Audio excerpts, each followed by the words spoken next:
Bonjour à tous, bienvenue à ce nouveau webinaire Finance Innovation, donc en partenariat aujourd'hui avec Business France. Pour les quelques personnes qui ne connaissent pas Finance Innovation encore, on est leader français de l'accompagnement des fintech, insurtech et autres acteurs du secteur financier. Notre but, c'est d'aider ces entreprises à se développer en tissant des liens avec des partenaires nationaux, internationaux et lever des fonds grâce à des cabinets de conseil, VC, etc. On est aujourd'hui donc très heureux de faire ce webinaire avec Business France et puis je ne vais pas manger plus de temps que nécessaire parce qu'on a un programme assez chargé et du coup je pense que je laisse la parole à Claire pour vous présenter la thématique de la journée.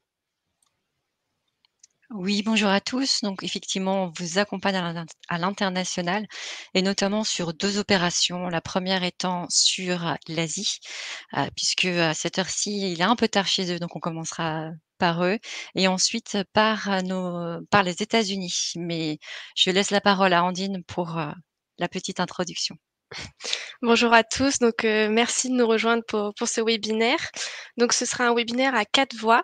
Donc on a le plaisir d'avoir nos collègues Ting et Jérôme qui sont basés donc à Hong Kong et à Canton qui vous présenteront les opportunités en finance verte en Asie.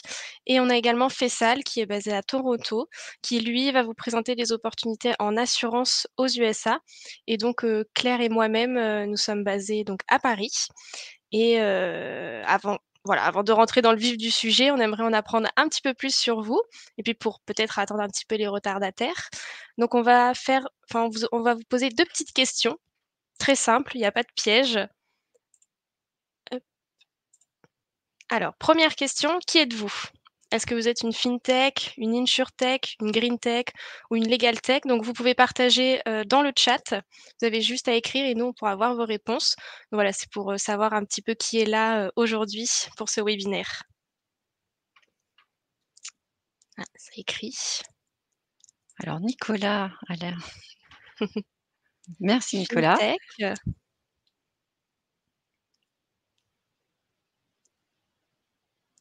Mmh.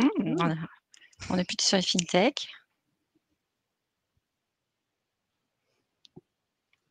Allez. Qui dit mieux que fintech? Fintech. Ah, fintech et edtech. Non, super. Bon, la fintech est représentée en force, aujourd'hui. Après donc 2e question, d'où venez-vous? Donc voilà, de quelle enfin, où est-ce que vous êtes basés en France?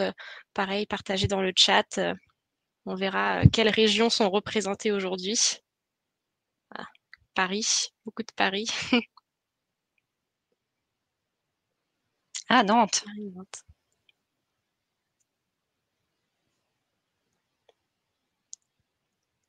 Ah, merci Stéphane. Donc on a un VC.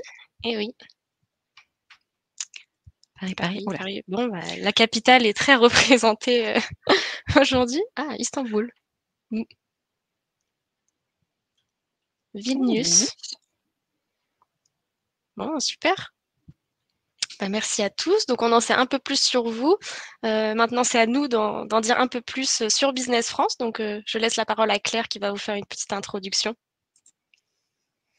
Oui, merci Andine. Alors, pour ceux qui ne connaissent pas Business France, nous sommes une agence publique, donc qui est dépendant, du ministère des Affaires étrangères et on a, 3 missions importantes, notamment vous aider à exporter vos solutions à l'étranger, notamment à travers notre présence à l'international sur 55 pays aujourd'hui. Donc aujourd'hui, vous avez une petite partie de nos équipes, présentes aujourd'hui. L'autre mission, c'est aussi de promouvoir l'image de la France à l'international. Et enfin, la dernière, c'est celle d'attirer les investisseurs étrangers en France, que ce soit de manière physique, c'est-à-dire qu'ils viennent implanter leur usine ou ouvrir un entrepôt, mais aussi de manière financière, puisqu'on peut attirer des investisseurs étrangers, donc des VC qui viennent investir dans des startups. Donc là, aujourd'hui, ce qu'on va vous présenter, c'est vraiment la partie export. Donc là, notre aide à promouvoir vos solutions, et notamment dans la fintech et dans l'insurtech, et avec 2 formats. Donc une première mission sur l'Asie, donc Chine, Hong Kong, qui est là, on va vous organiser des rendez-vous B2B sur votre cahier des charges et là sur une thématique particulière. Et sur les États-Unis, on a identifié des pain points auprès d'acteurs qui souhaitent avoir des solutions pour rester concurrentiels et se transformer de manière digitale. Donc voilà pour l'introduction et Business France. Et on travaille aujourd'hui au sein de la team France Export, qui est composée de Business France, Singapour également. Eh ben, on est mondiaux là. Ce que je disais, alors j'ai l'impression de m'entendre en écho. Non, ça c'est va bon. Donc, ce que je disais, c'est qu'on va vous présenter ces 2 opérations et je redonne la parole à Andine pour la suite. Merci Claire. Donc, ce sont Ting et Jérôme qui vont vous présenter notre opération donc, de finance verte en Asie. Et juste après leur présentation, il y aura une petite session de questions-réponses pour qu'on puisse les libérer après, puisqu'il est déjà tard de l'autre côté du monde. Donc, Ting, Jérôme, je vous laisse la parole. Merci Andine. Bonjour à toutes et à tous. Jérôme Coustan, pour ma part, je suis responsable du pôle tech et services pour la Chine et je suis basé en Chine du Sud, à Canton. Voilà, je vais intervenir dans un premier temps en fait pour vous donner quelques éléments sur le marché en Chine continentale, et ma collègue Zhao Ting qui est basée à Hong Kong vous en dira un peu plus également sur l'univers de la fintech, de la finance verte en particulier sur Hong Kong et plus de détails sur notre opération. Alors, quelques éléments de contexte généraux pour vous signaler qu'effectivement la Chine continentale est dans une période de rebond économique depuis le second semestre 2020, même dans un contexte sanitaire qui connaît encore quelques épisodes à travers le monde. Néanmoins, on reste dans une économie très, très dynamique. Très dynamique également en matière de transformation numérique, en termes d'acceptation en fait de support technologique, de déploiement de technologies, notamment en matière de dématérialisation des paiements, etc. Donc vraiment une économie qui est très enclin à accepter les changements technologiques et à les utiliser. Des rappels généraux en matière de positionnement, donc la Chine, seconde économie mondiale, un taux de croissance de l'ordre de 8,1% l'an passé, un trend autour de 5,5% pour 2022 et un objectif de doublement du PIB chinois d'ici 2035. Ce qui est important de noter, c'est qu'on a un enrichissement au niveau de la population qui est assez important et croissant en fait, donc avec un niveau de PIB par habitant de l'ordre de 11 300 USD, 11 300 US dollars. Ce qu'il faut retenir, c'est que la Chine dispose à l'heure actuelle de la première classe moyenne au monde avec un peu plus de 400 millions de consommateurs.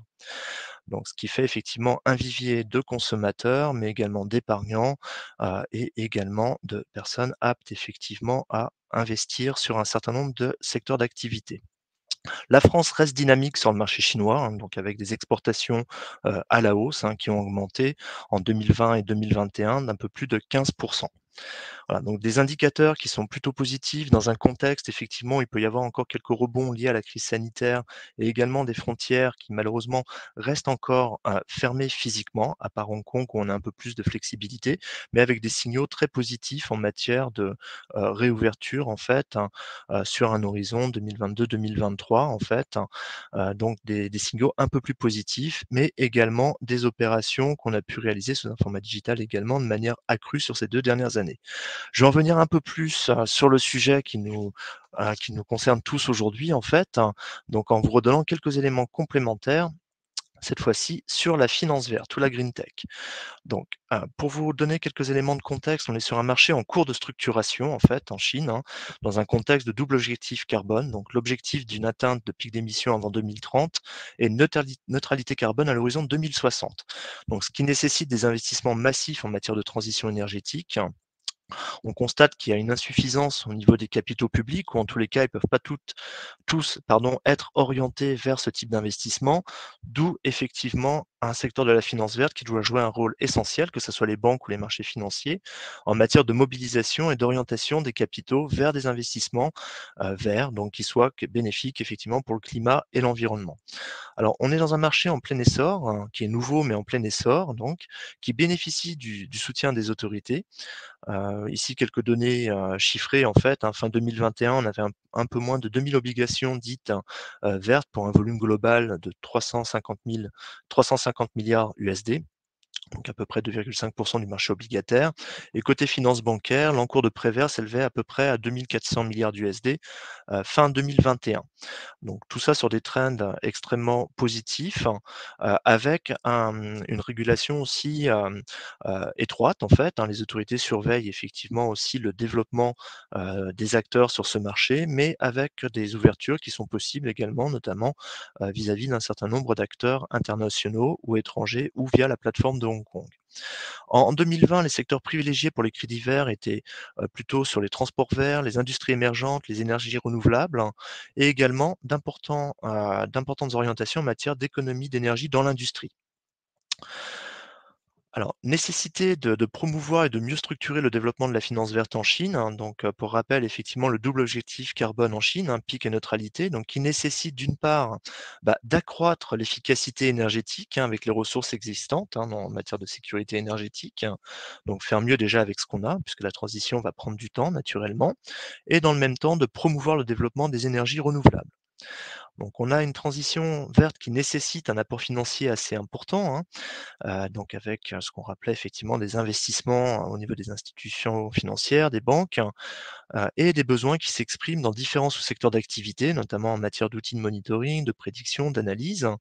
Et là, je repris effectivement quelques-uns des principaux points également en matière de développement. Donc, on a également, des considérations en matière de définition de standards clairs et unifiés en matière de finance verte, hein, à l'échelle nationale en Chine, hein, puisqu'on a parfois des standards qui s'inspirent de standards internationaux, des standards également qui sont au niveau local, provincial, voire national. Donc là, il y a cette nécessité effectivement d'avoir des standards un peu plus clairs et unifiés, de rendre la finance verte également plus populaire, hein, en matière d'application, en matière de communication, pour mieux s'approprier effectivement tous les projets qui sont en cours, de développer également le marché financier du carbone, d'améliorer les mécanismes de divulgation d'informations et de supervision des projets verts, hein. Donc là, c'est en matière d'accessibilité à l'information, et enfin d'intégrer le marché national d'échange de carbone au marché international.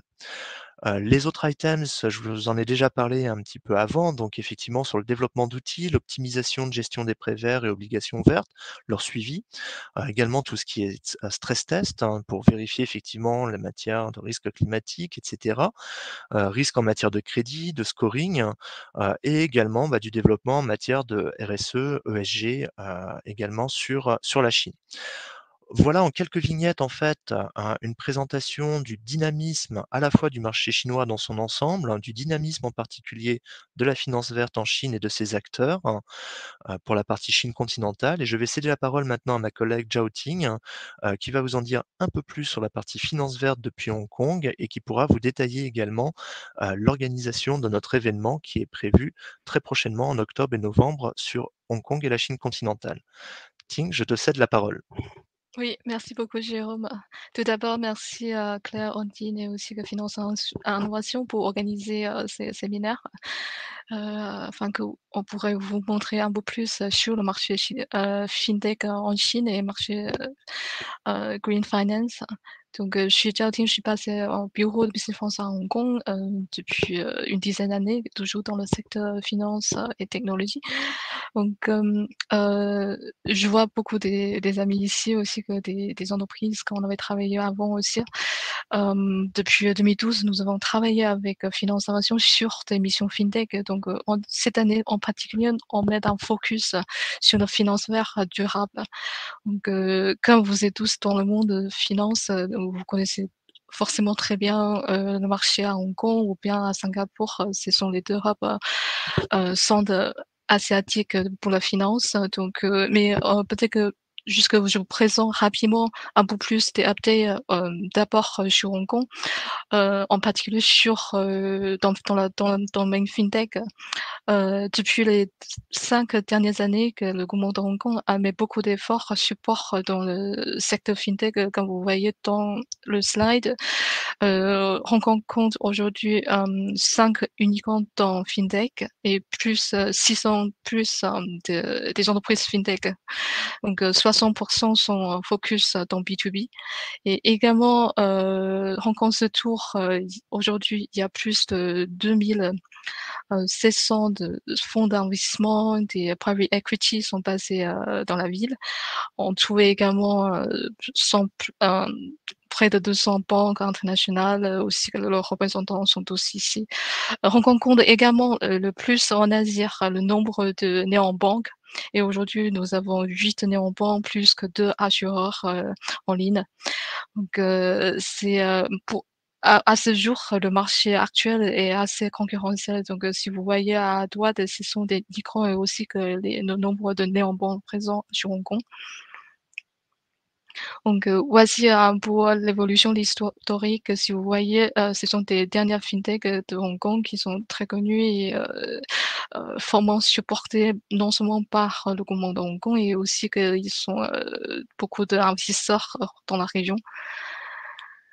Donc, si on parle sur le financement, voici vous voyez, ce sont des actes qui sont derrière Hong Kong et aussi il y a le Hong Kong Green Finance Association qui est qui est établi il y a à peu près de 5 ans. Donc, il y a tous les acteurs régionaux sont présents. En particulier, il y a des banques françaises, si vous voyez, comme Société Générale, Natixis, BNP. Également, il y a des fortes présences comme la Bourse de Hong Kong et aussi les présences chinois également. Donc, Hong Kong, c'est pas uniquement pour la vie Hong Kong, mais aussi c'est pour la région et c'est pour tous les acteurs internationaux derrière. Je sais pas si on arrive peut-être que non, parce que j'ai une vidéo un peu sur la Hong Kong Fintech Week.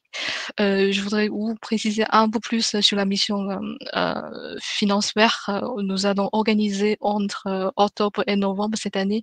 Donc, c'est aura lieu pendant la Hong Kong Fintech Week, première semaine en novembre. Donc, c'est le plus grand événement financier en Asie.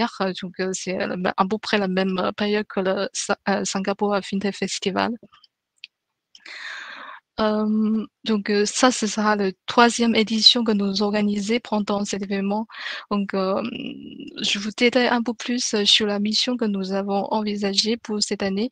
Donc, en amont, nous vous proposons une synthèse marché, une mini-étude pour vous familiariser un peu plus sur le marché local. Et aussi, pendant la première semaine en novembre, vous allez participer au Hong Kong Fintech Week sous format digital. Donc, vous aurez vos propres stands virtuels pour accéder aux toutes les conférences organisées en ligne et aussi pour rencontrer des acteurs parce que l'événement va organiser sous format hybride. Donc, tous les acteurs participants va accéder sur la plateforme. Vous pouvez demander de faire des rendez-vous, rencontres ou aussi de faire vos démos, pitching via cette plateforme. Donc, pendant la mission, nous vous proposons également d'organiser une mission personnalisée. Ça veut dire que nous allons vous organiser un programme de rendez-vous B2B selon votre demande, votre critère. Et puis que durant entre octobre et novembre, on va cibler et approcher tous ces actes potentiels et puis que sensibiliser le retour. Donc, après la mission, nous allons également de vous proposer un débriefing et aussi que vous voyez, il y a plusieurs options pour vous aider pour, par exemple, pour présenter vos entreprises avec la langue locale et aussi que si vous souhaitez un peu plus de rendez-vous supplémentaires avec d'autres acteurs.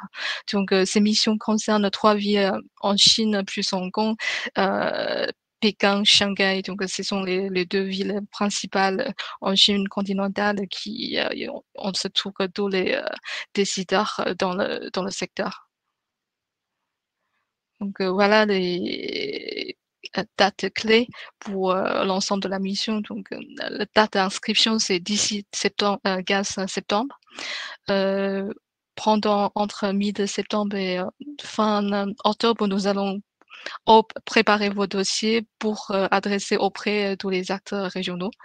Et après, pendant la semaine de Fintech Week, on va organiser aussi un séminaire franco-chinoise dans le finance vert avec tous les acteurs importants dans la région. Donc, ça veut dire que ça pourrait être à Singapour des intervenants qui est aussi passés en Chine ou bien que des intervenants passés au Japon. Donc, ça fait le maximum être visible pendant via ces événements. Voici la décision de l'année dernière. Nous avons des participants qui sont dans ESG et aussi que dans le Payment Tech. Donc, vous voyez, il y a des acteurs assez importants qui sont rencontrés les entreprises françaises. Par exemple, comme la Bourse de Hong Kong, qui sont activement chercher aussi des nouvelles solutions, surtout dans la finance verte. Donc, ESG, c'est très, très, très dur pour le marché Hong Kong. Également, on a le support et des banques françaises derrière aussi, que vous voyez aussi que des banques locales dans Hong Kong comme la Bank of East Asia, également des acteurs chinois comme Haitong Invest. Donc, voici l'équipe projet derrière pour ces missions. Donc, en Chine, nous avons une équipe à peu près 6 personnes dans les 3 bureaux, avec Jérôme qui est basé à Guangdong, qui est notre chef de pôle, et aussi que Claire et Antine qui coordonnent, qui nous aident pour l'organisation également de missions depuis Paris. Donc, si ça vous intéresse, vous pourrez scanner le QR code et aussi que n'hésitez pas de nous écrire ou à Ondine pour parler de vos intérêts. On est toujours à vos écoutes. Donc, si vous avez d'autres questions, c'est pas limité uniquement pour ces missions, surtout sur Chine ou Hong Kong. Je vous remercie. Merci beaucoup Ting et merci Jérôme d'avoir commencé justement à répondre aux questions qui arrivent. D'ailleurs, je remercie Stéphane pour toutes ces questions puisque il en a beaucoup. Donc Stéphane, effectivement, pour ce type d'opération, on organise toujours un point avec les entreprises que l'on accompagne. Donc un point en amont déjà pour comprendre ce que vous faites et comprendre ce que vous voulez. Et donc ensuite, par rapport à ce que vous voulez, votre cahier des charges, ce que vous souhaitez faire, on vous organise justement les rendez-vous selon vraiment votre cahier des charges. Donc c'est un rendez-vous d'environ 1 heure avec nos équipes, que ça soit là, avec la Chine et Hong Kong, avec les États-Unis et avec tous les pays sur lesquels vous seriez intéressés à vous développer ou à poser des questions. Et je laisse donc Jérôme s'il peut répondre aux autres questions auxquelles il n'aurait pas répondu peut-être via le chat. Et si vous avez d'autres questions, n'hésitez pas, on est là. Merci Claire, hein, merci Ting pour la présentation et également sur nos opérations. Alors j'ai commencé effectivement à répondre à la plupart des questions. Il y a peut-être une question où j'étais en train de répondre sur la conjoncture actuelle en fait, impactant les opérations des entreprises françaises en Chine. Alors, je pense qu'il faut distinguer des entreprises françaises établies en Chine ou commercialisant des solutions en Chine et d'autres entreprises qui peuvent avoir des activités à l'international depuis la Chine, en fait. Pour le premier cas de figure, hein, pour des entreprises qui sont dans une démarche export vers la Chine ou commercialisation de solutions vers la Chine, je dirais que l'impact est moindre. Parce que là, on a quand même pu assister également ces entreprises dans la commercialisation de leurs solutions. Il y a une demande qui demeure importante sur le marché chinois. C'est un marché qui reste extrêmement dynamique en fait. Voilà. Donc pour ces entreprises effectivement qui commercialisent des solutions à destination du marché chinois pour les entités chinoises ou internationales établies en Chine, je dirais qu'effectivement il y a un impact qui est un peu plus limité. Voilà, les entreprises se sont adaptées. Maintenant, pour d'autres entreprises étrangères qui sont établies en Chine, qui exportent depuis la Chine ou qui ont des activités effectivement à l'international depuis la Chine. Là, ça a été un peu plus complexe effectivement, puisqu'on est dans une configuration de frontières fermées et de connectivité limitée. Donc il y a eu un schéma assez complexe, surtout dans les années, enfin deuxième semestre 2020 et 2021, notamment en matière de logistique, hein, avec des goulets d'étranglement en matière de disponibilité, en matière de containers, etc. Mais là, on est plutôt sur des entreprises dans l'industrie. Après, sur les entreprises de services, hein, la plupart ont pu gérer quand même un certain nombre d'actions à distance.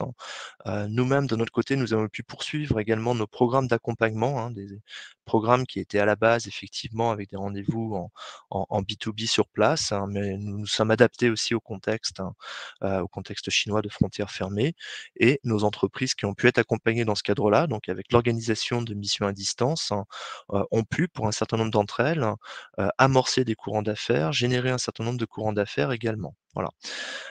Et je pense qu'il faut effectivement saisir l'occasion aussi, en fait, puisque la fermeture des frontières concerne tous les pays autour de la Chine, de l'Europe, etc. Donc il n'y a pas de distinction.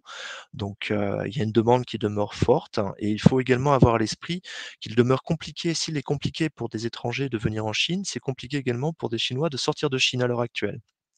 Donc ce schéma de coopération, à distance, d'appui également avec des tierces personnes, que ce soit Business France ou également d'autres sociétés que nous pouvions identifier ensuite, qui vont, faire le service après-vente pour les entreprises, qui vont faire de l'intégration de services, et cetera, fonctionne. Voilà. Donc je dirais que l'impact a été important effectivement, surtout en 2021. En 2022, on est quand même sur un trend un peu plus, positif en matière d'échanges. Mais encore une fois, effectivement, nous sommes dans une connectivité qui est limitée, mais avec de la gestion d'affaires à distance qui fonctionne. De la gestion d'affaires et du suivi d'affaires. C'est ça qui est important également. Une fois qu'on a amorcé ces contacts avec les entreprises en Chine continentale ou à Hong Kong, de pouvoir poursuivre également ces échanges, par notre biais ou par le biais effectivement de sociétés de services également qu'on peut, identifier pour vous. Voilà. En tous les cas, on reste dans une dynamique, et comme je vous le disais, effectivement, pour certaines entreprises qui sont exportatrices depuis la Chine, là effectivement, ça a été un peu plus complexe en matière de logistique et de connectivité. Voilà, c'est surtout la connectivité également qui a été assez, pénalisante, surtout en 2021. Merci beaucoup Jérôme pour tes réponses en direct. Si vous avez d'autres questions, n'hésitez pas. Là, effectivement, comme il se fait tard, mes collègues ne pourront pas rester, mais n'hésitez pas ensuite à nous poser, d'autres questions. Vous aurez donc, ces slides également qui vous seront distribués avec toutes nos coordonnées. Donc voilà, la suite, on est preneur aussi de vos questions et de vos interrogations. Donc on va enchaîner donc sur la présentation maintenant de Faisal. Si vous n'avez pas d'autres questions, en tout cas je n'en vois pas. Merci à nouveau, merci aux organisateurs et puis à l'ensemble des entreprises participantes. On est à votre disposition avec, Ting et puis nos équipes, Claire, et Andine, naturellement, pour, répondre à vos questions ultérieurement. Un grand merci. Merci Claire, Claire et Andine. Oui. Et donc je vais essayer de laisser la parole à Faisal qui malheureusement s'excuse, il est malade, mais il est là avec nous. J'espère qu'il va pouvoir nous faire sa première slide. Yes, bonjour à tous. Je suis vraiment désolé, je suis à fun là aujourd'hui. Et d'habitude, j'ai une meilleure voix quand même.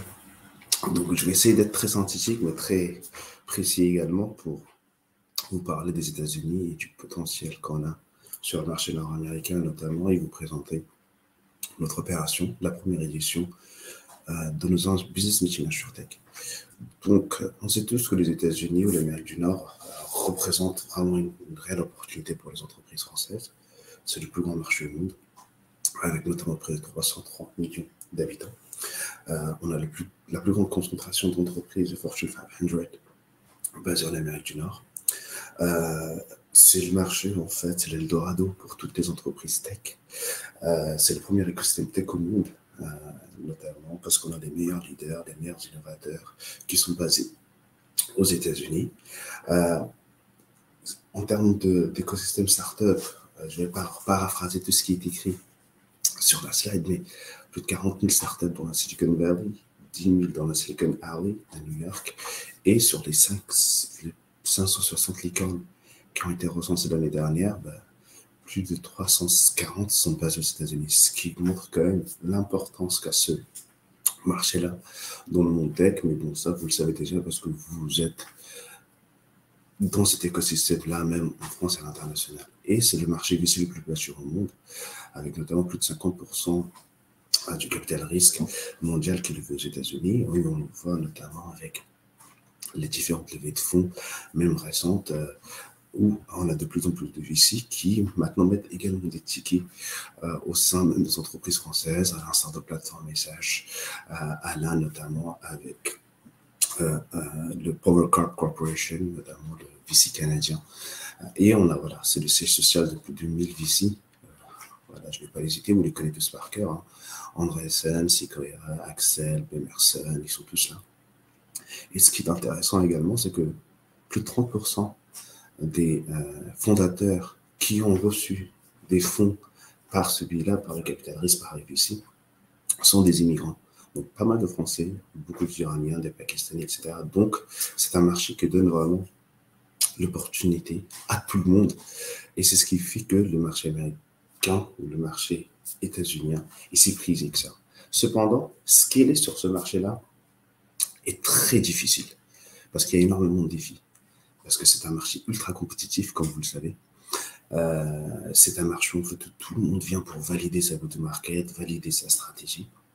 Donc, c'est pas parce qu'on est français qu'on réussira forcément.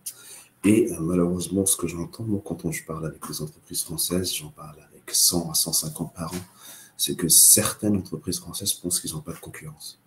Ils n'ont pas de concurrents, c'est les seuls sur le marché, mais malheureusement, si vous n'avez pas de concurrents, c'est que vous n'avez pas de marché.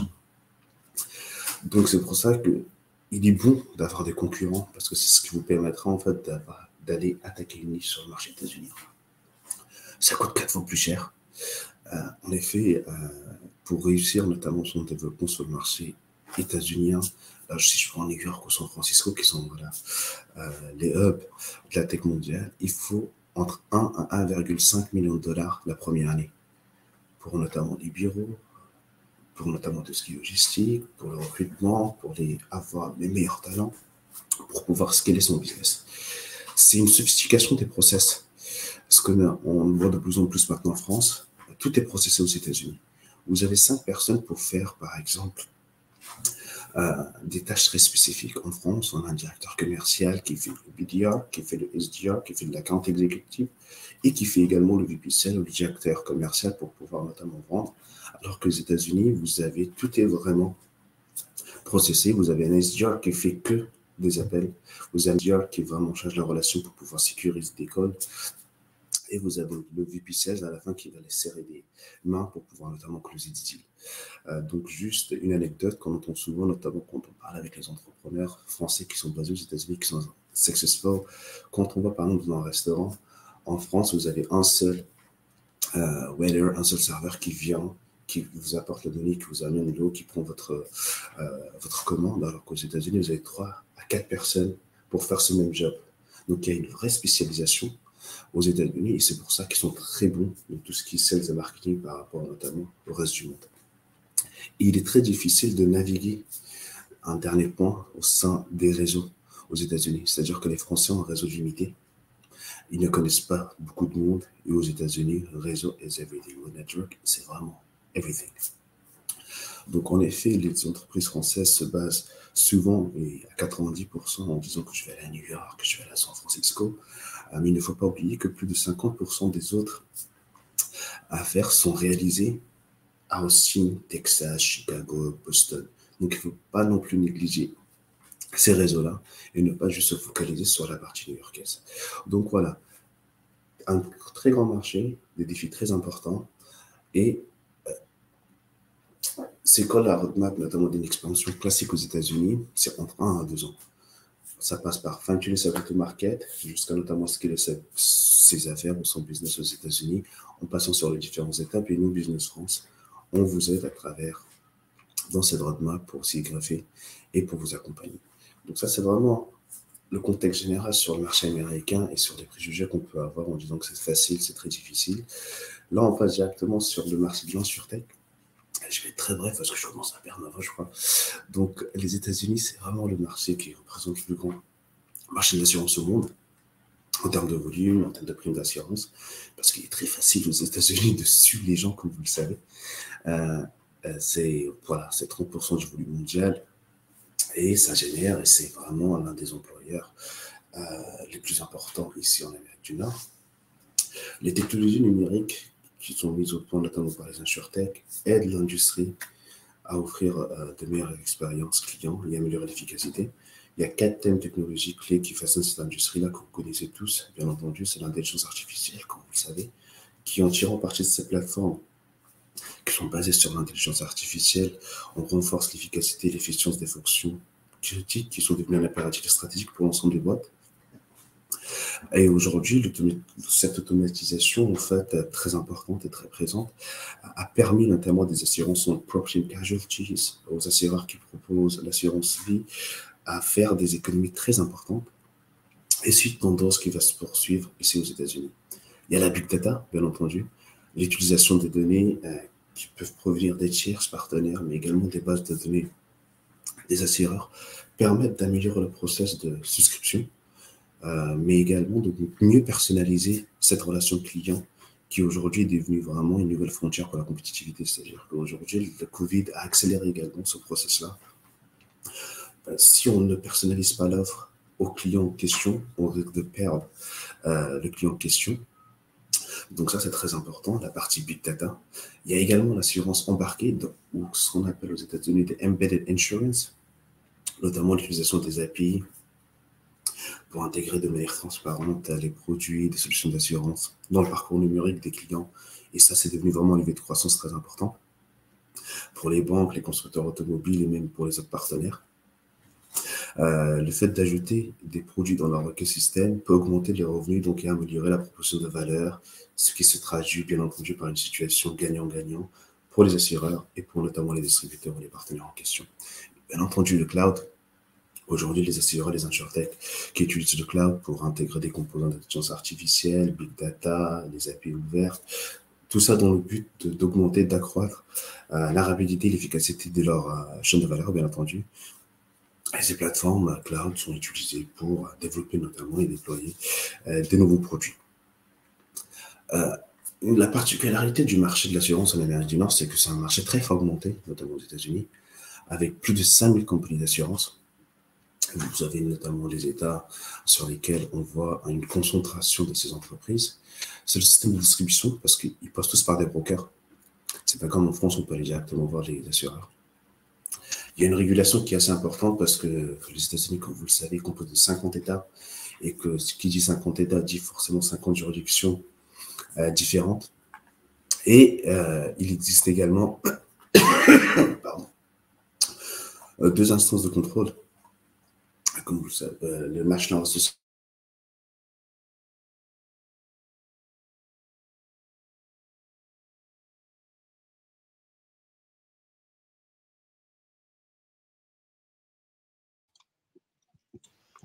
J'ai l'impression qu'on a perdu Faisal.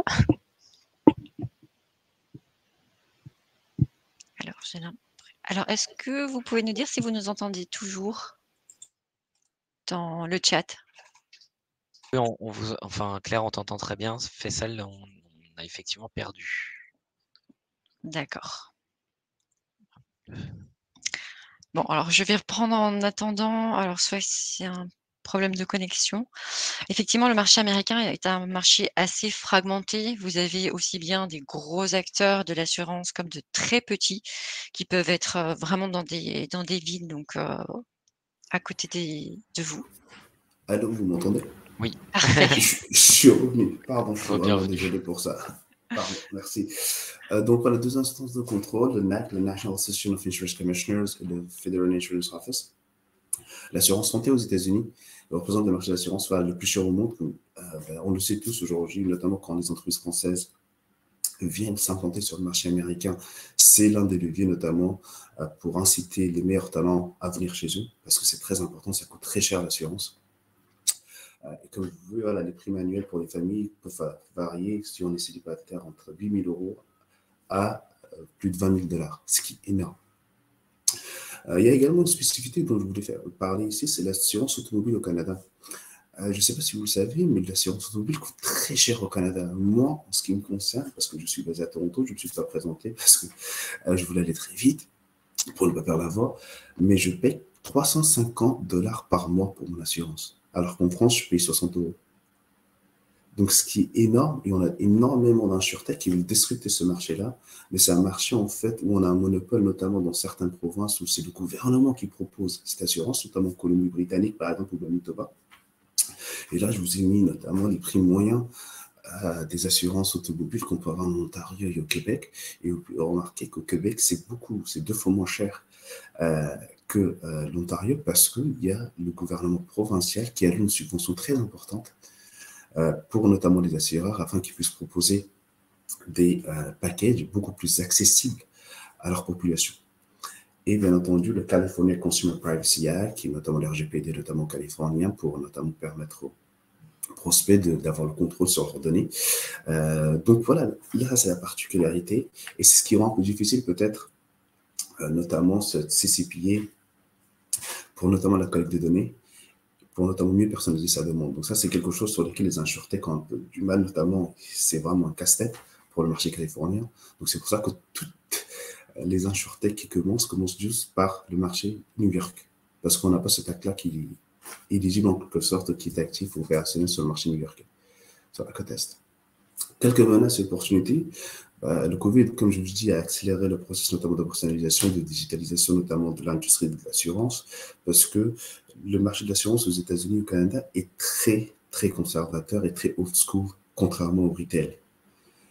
Donc c'est pour ça qu'aujourd'hui, les clients des assureurs sont de plus en plus exigeants, ils veulent avoir les mêmes services et le même accompagnement que d'autres secteurs. Donc c'est pour ça qu'aujourd'hui, les assureurs sont obligés en quelque sorte de se disrupter internally, in-house, en ayant notamment des Chief Innovation Officer, Chief Strategy and Innovation Officer pour vraiment apporter une nouveauté. Il y a des nouveaux sujets, de nouveaux risques, ce qui implique notamment la fuite de données, la cybercriminalité. Donc ça, c'est quelque chose en fait sur lequel les clients sont très, très à cran ici, notamment la fuite de données. Donc on a vu notamment les problèmes qu'on a eu Facebook ou d'autres au Canada avec Desjardins, où plus d'1,5 million de données en fait des utilisateurs de Desjardins ont été hackés en quelque sorte et ont été donnés, étaient disponibles pour le grand public. Et notamment l'émergence des nouveaux compétiteurs avec les GAFAM qui proposent l'embedded insurance, les retailers qui proposent cela. Donc c'est pour ça que les assureurs aujourd'hui peuvent considérer les insurtech comme des partenaires, mais également comme des concurrents, parce qu'on a certains insurtech qui viennent pour vraiment disrupter le marché et ce n'est pas vraiment au goût des assureurs qui sont très tradis et qui ont un marché très important. Donc voilà quelques menaces et opportunités sur le marché de l'insurtech. Les enjeux de l'opération, là, j'espère que Claire, tu vas m'aider un petit peu parce que je pense que tu connais bien l'opération. Donc l'objectif en fait de ce marché, de cette opération, c'est qu'on s'est rendu compte en fait que voilà, les assureurs sont assez vieux, sont assez old school, donc il fallait vraiment disrupter cela.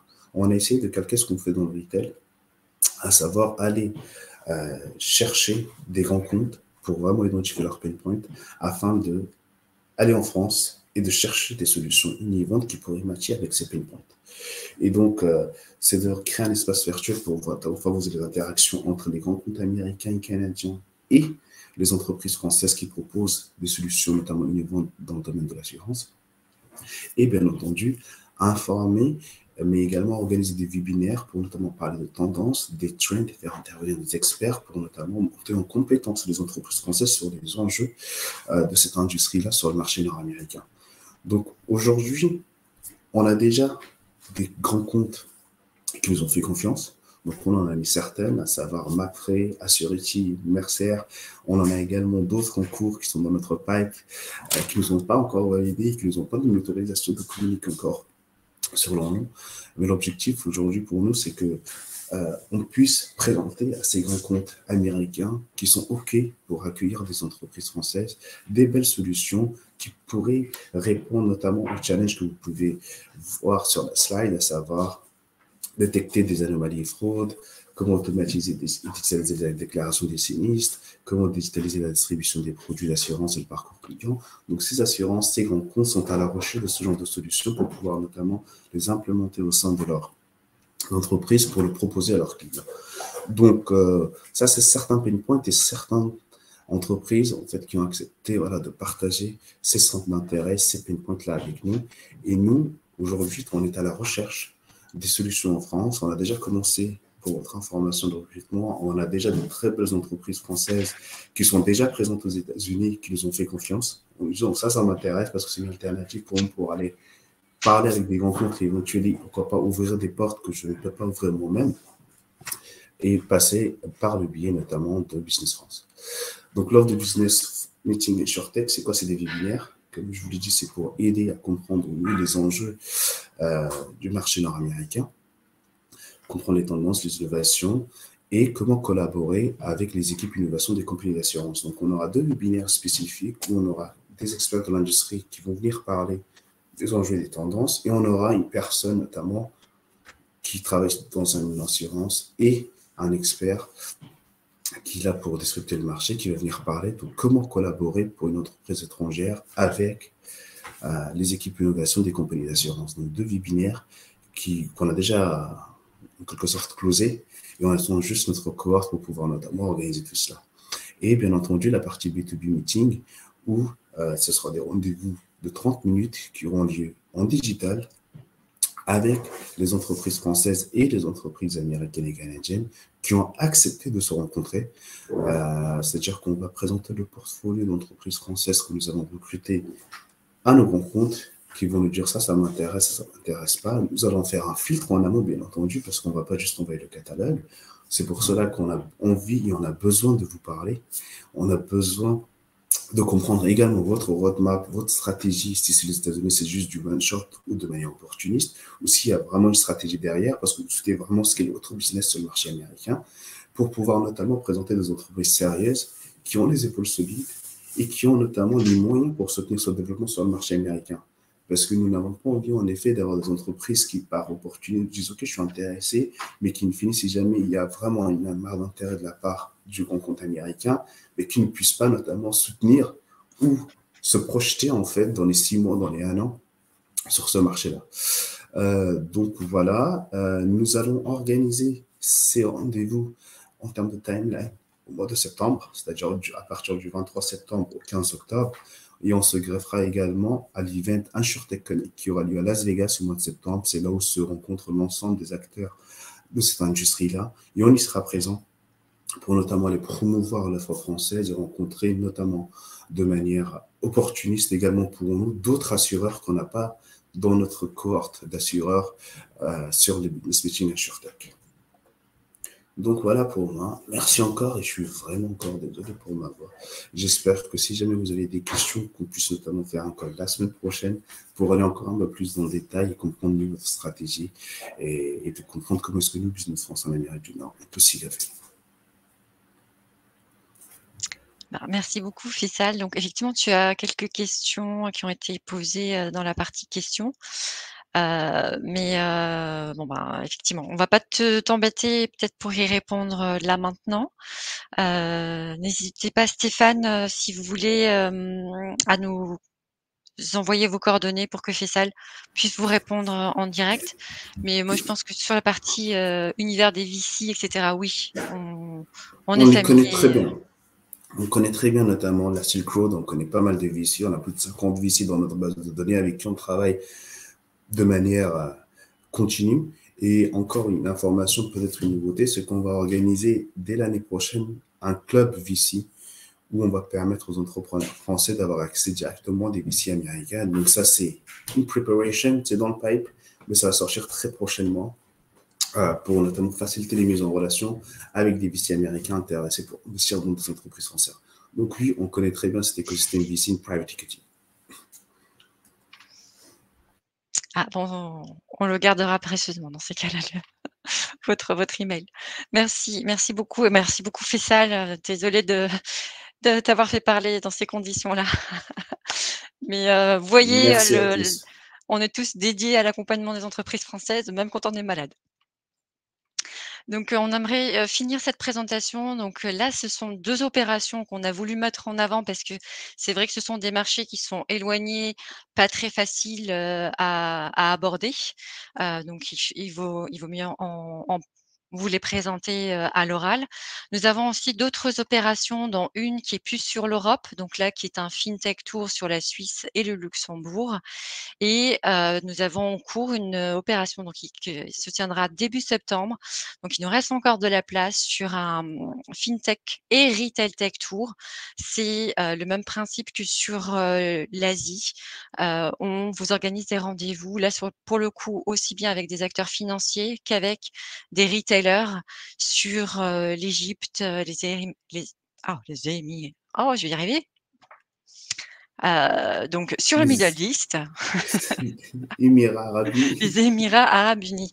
Voilà. Et donc n'hésitez pas si vous avez des questions sur ces 2 opérations. Donc on est disponible. Et en plus, comme on est dans les temps, si vous avez, j'ai l'impression, encore des questions ou pas du tout. Non, on n'a plus de questions. Donc, on va vous remercier pour le temps que vous nous avez accordé. Et donc, merci à tous. Jérôme qui est encore connecté. Faisal, merci encore à toi. Et je redonne la parole peut-être à Clément si tu veux. Oui, bien sûr. N'hésitez pas. Vous avez nos coordonnées, nos mails. La présentation, vous l'avez. On fait des rendez-vous la semaine prochaine. On se trouve des créneaux. Et on peut mettre nos équipes, évidemment, dans les calls. Merci beaucoup, Claire. Merci à tout le monde d'avoir suivi cet événement. Donc, pour rappel, il sera en replay sur notre chaîne YouTube Finance Innovation dès demain ou plus tard, comme tous les événements Finance Innovation. Et vous recevrez un mail avec les coordonnées des intervenants et les slides qui vous ont été présentés, comme vous l'a dit Claire. Un grand merci à vous et puis à très vite. Bonne journée à tous. Merci, au revoir. Merci, au revoir. Merci beaucoup, au revoir. Merci, au revoir.